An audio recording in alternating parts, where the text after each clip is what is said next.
Rare explanation में आपका फिर से स्वागत है। आज मैं एक्सप्लेन करने वाला हूँ द गोल्डन एज की 34th एपिसोड को।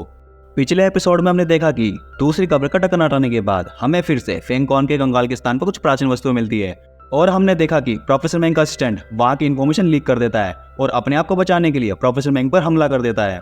फिर हीरो अपनी समझदारी से असिस्टेंट का भांडा फोड़ देता है और बकासुर को अपना भाई बनाकर हीरो और लेडी ऑफिसर वापस बीजिंग आ जाते हैं। जहां आते ही लेडी ऑफिसर अपना बर्थडे सेलिब्रेट करती है। तभी बीच में हीरो बर्थडे पार्टी छोड़कर ब्यूटीफुल लेडी के साथ चला जाता है। अब एपिसोड में आगे एपिसोड की शुरुआत में हमें ब्यूटीफुल लेडी और हीरो को बैठा हुआ दिखाया जाता है। जहां हीरो ब्यूटीफुल लेडी से पूछता है अब क्या चाहिए आपको मुझसे। इस पर ब्यूटीफुल लेडी जवाब देती है कि मुझे आपकी मदद चाहिए। इस पर हीरो दोबारा जवाब देता है कि कैसी इंसान हो तुमने मुझसे झूठ बोला और मुझे धोखा दिया और उसके बाद बेशर्मों की तरह मेरी मदद मांगने आ गई।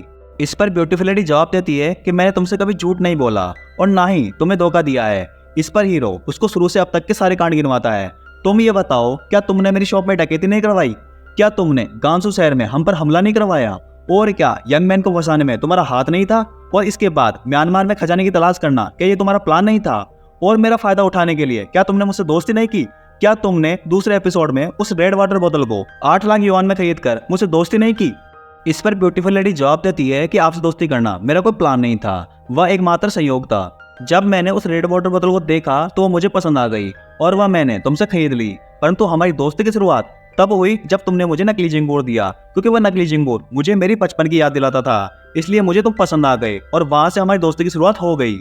और मैंने कभी किसी दूसरे को चोट पहुंचाने के लिए तुम्हारा इस्तेमाल नहीं किया। मैं मानती हूँ कि इन सब के बीच कई सारी दुर्घटनाएं हुई, परंतु मेरा विश्वास करो, यह मेरे द्वारा प्लान किया हुआ नहीं था और मेरा हमेशा से ही तुम्हें चोट पहुंचाने का कोई उद्देश्य नहीं था। मैंने हर बार तुम्हारी रक्षा करने की कोशिश की। मैं अगर तुमसे सच कहूँ तो वास्तव में मुझे भी व्यापार में धोखाबाजी पसंद नहीं, परंतु मेरी कुछ मजबूरियां हैं। यहाँ पर ब्यूटीफुल लेडी क्या मजबूरियां हैं यह हमें आगे आने वाले एपिसोड में पता लगेगी। फिर दोबारा ब्यूटीफुल लेडी बोलती है क्या हम अपना व्यवहार पहले जैसा नहीं रह सकते, जहाँ पहले की तरह निस्वार्थ भाव से हमारे बीच एक दोस्ती का रिश्ता था? क्या हम दोबारा अपने पुराने समय को नहीं जी सकते? इस पर हीरो जवाब देते हुए बोलता है कि दोस्ती का रिश्ता एक धागे की तरह होता है। जब आपके छल कपट या धोखाधड़ी से वह धागा टूट जाता है तो कभी भी वह पहले जैसा नहीं हो सकता। उसमें हमेशा एक गांठ पड़ी रहती है जिसे कभी भी ठीक नहीं किया जा सकता। और व्यापार में ईमानदारी से व्यवहार करना बहुत ही साधारण विचार है, परंतु आपका लालच उस ईमानदारी को खत्म कर देता है। और इसके बाद हीरो ब्यूटीफुल लेडी को बोलता है कि आपको कुछ और कहना है। इस पर ब्यूटीफुल लेडी बोलती है कि मुझे आपकी केवल एक मदद चाहिए। इस पर हीरो बोलता है कि मैं केवल अपने दोस्तों की मदद करता हूँ, धोखेबाज इंसानों की नहीं। फिर ब्यूटीफुल लेडी बोलती है चलो एक व्यापारिक सौदा करते हैं। इस पर हीरो बोलता है कि मुझे किसी भी व्यापारिक सौदे में इंटरेस्ट नहीं है और यह बोल उठकर जाने लगता है। तभी ब्यूटीफुल लेडी बोलती है क्या तुम गोल्डन आइज के बारे में जानना नहीं चाहोगे और उस पांडुलिपि के बारे में जो हमें म्यांमार में मिली थी, उसमें क्या लिखा है, क्या ये तुम जानना नहीं चाहोगे? इस पर हीरो पूछता है क्या जानती हो तुम गोल्डन आइज के बारे में? इस पर ब्यूटीफुल लेडी जवाब देती है मैं बहुत सी ऐसी बातें जानती हूँ जो तुम अभी तक नहीं जानते। अगर तुम भी गोल्डन आइज के बारे में जानना चाहते हो तो तुम्हें इसके लिए मुझसे एक डील करनी होगी जिसमें तुम एक व्यापारिक सौदे में मेरी मदद करोगे और गोल्डन आइज के बारे में जानने में मैं तुम्हारी मदद करूंगी। यह कल सुबह 11 बजे की फ्लाइट है और मैं तुमसे एयरपोर्ट में मिलूंगी। और लास्ट में ब्यूटीफुल लेडी एक और बात बोलती है जुआंग रोई, मेरा विश्वास करो, मैं तुम्हें कभी चोट नहीं पहुंचाऊंगी। और हीरो उस फ्लाइट टिकट को लेकर वहां से चला आता है। यहाँ हमें दूसरी तरफ लेडी ऑफिसर को दिखाया जाता है जो हीरो के घर पर अपने बर्थडे की खुशी में और हीरो को वापस ब्यूटीफुल लेडी की तरफ जाने के गम में बहुत ज्यादा शराब पी रही होती है। तभी हीरो अपने घर पर आता है और आते ही लेडी ऑफिसर को ऐसे हालात में देखता है। तभी लेडी ऑफिसर उससे बोलती है कि तुम्हें घर आने में बहुत लेट हो गया, सारी मोमबत्तियां जलकर खत्म हो गई। फिर लेडी ऑफिसर हीरो से पूछती है क्या तुम ब्यूटीफुल लेडी से मिलने गए थे? इस पर हीरो हाँ में जवाब देता है और हीरो की बात सुनकर लेडी ऑफिसर वहां से जाने लगती है। तभी हीरो बोलता है कि मुझे पर्सनल रीजंस की वजह से ब्यूटीफुल लेडी से मिलना पड़ा। इस पर लेडी ऑफिसर यह बोलकर चली जाती है कोई बात नहीं। फिर लेडी ऑफिसर के जाने के बाद हीरो उस फ्लाइट टिकट को देखने लगता है। तभी ग्रैंडफादर वहां आते हैं और बोलते हैं कि सबके चले जाने के बाद भी लेडी ऑफिसर तुम्हारा इंतजार करती रही और तुम्हारे लिए यह एक केक का टुकड़ा बचा के रखी। और मैं तुम्हें पहले ही बता रहा हूँ कि लेडी ऑफिसर एक बहुत अच्छी लड़की है और तुम उसके बर्थडे के बीच ऐसे ही बिना बताए यहाँ से चले गए। तुम ऐसे ही किसी के दिल को ठेस नहीं पहुंचा सकते। और फिर ग्रैंडफादर हीरो के हाथ में फ्लाइट टिकट को देखकर बोलते हैं कि ये तुम कहाँ जा रहे हो? अभी तक तुम्हारी तबीयत ठीक नहीं हुई है और तुम फिर से जाने का प्लान बना लिए। इस बार मैं भी तुम्हारे साथ चलूंगा। यहाँ पर हीरो ग्रैंडफादर के सामने कुछ बोल नहीं पाता और सारी बातें सुनता रहता है और ये सीन यहीं कट हो जाता है। फिर हमें मॉर्निंग का सीन दिखाया जाता है जहाँ पर हीरो की फ्लाइट यूनान में लैंड हो गई होती है। यहाँ फिर से हमें 5 मिनट तक यूनान को दिखाया जाता है। यहाँ पर यूनान चाइना का एक राज्य है जो म्यांमार से अपनी बॉर्डर को शेयर करता है। अरे, म्यांमार का नाम सुनकर आप लोग चिंता मत करो, हम म्यांमार में दोबारा नहीं जा रहे हैं, पहले ही बड़ी मुश्किल से बच के आए हैं।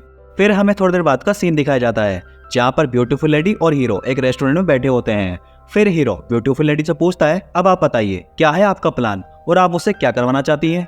इस पर ब्यूटीफुल लेडी बोलती है, तुम तो अभी का मार्केट जानते ही हो, अभी का मार्केट कीमती पत्थरों के व्यापार के लिए अनुकूल नहीं है और हमारे पास एक कीमती पत्थर है जिस पर हमारे विशेषज्ञों ने ये विश्लेषण करके बताया है कि वह कीमती पत्थर खराब नहीं है और अभी के मार्केट के अनुसार उसकी कीमत केवल 6 मिलियन है, जबकि उसकी वास्तविक वैल्यू करोड़ों में होनी चाहिए थी। इसलिए मेरे पिताजी चाहते हैं कि आज शाम यूनान में होने वाले कीमती पत्थरों के एग्जीबिशन में आप उसकी कीमत को बढ़ाएं।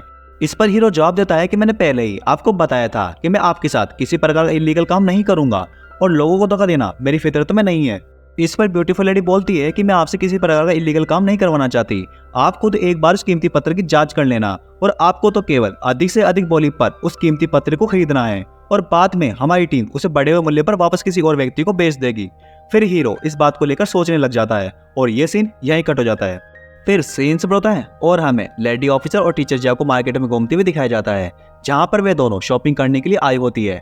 यहाँ लेडी ऑफिसर टीचर जिया से बोलती है कि 3 घंटे हो गए तुम्हें शॉपिंग करते हुए, अभी तक तुम्हारी शॉपिंग खत्म नहीं हुई, मुझे कुछ और भी काम है, कई जरूरी काम से जाना भी है। इस पर टीचर जिया पूछती है अब कहाँ जाना है, तब लेडी ऑफिसर बताती है कि मुझे यूनान जाना है।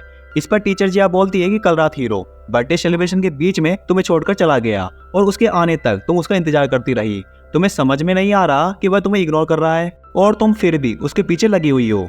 मैं तुम्हारी फीलिंग्स को समझती हूँ पर इसका मतलब ये नहीं है कि तुम उसके पीछे हाथ धोकर पड़ जाओ। इस पर लेडी ऑफिसर जवाब देती है कि माना कि तुम्हारा नाम टीचर जिया है, इसका मतलब ये नहीं है कि तुम मुझे लेक्चर दोगी और मैं हीरो की वजह से यूनान नहीं जा रही, मैं एक केस के सिलसिले में यूनान जा रही हूँ। और फिर लेडी ऑफिसर टीचर जिया को वहीं छोड़कर वहां से चली जाती है। फिर सीन शिफ्ट होता है और हमें इस ड्रामे में नए कैरेक्टर को दिखाया जाता है जिसका नाम होता है मिस्टर नागा। यहाँ उसके असिस्टेंट उसे बताती है कि जुआंग रुई यूनान में आ गया है और आज शाम एग्जीबिशन में शामिल होने वाला है। फिर दोबारा सीन शिफ्ट होता है और हमें लेडी ऑफिसर को दिखाया जाता है जो उस होटल में पहुंच गई होती है जहां पर एग्जीबिशन होने वाला है। यहाँ दूसरी तरफ इसी होटल में हमें ग्रैंडफादर और ग्रैंडसन को बात करते हुए दिखाया जाता है जहाँ ग्रैंडफादर अपने ग्रैंडसन से पूछते हैं कि तुम्हें कोई लड़की पसंद है या तुम्हारे लिए भी हमें ही लड़की ढूंढनी पड़ेगी। इस पर ग्रैंडसन जवाब देता है कि आप तो जानते ही है मुझे बचपन से ही लेडी ऑफिसर पसंद है, परंतु जब मैंने इनर मंगोलिया में लेडी ऑफिसर को हीरो का ख्याल रखते हुए देखा तब मुझे समझ में आया कि लेडी ऑफिसर हीरो को पसंद करती है।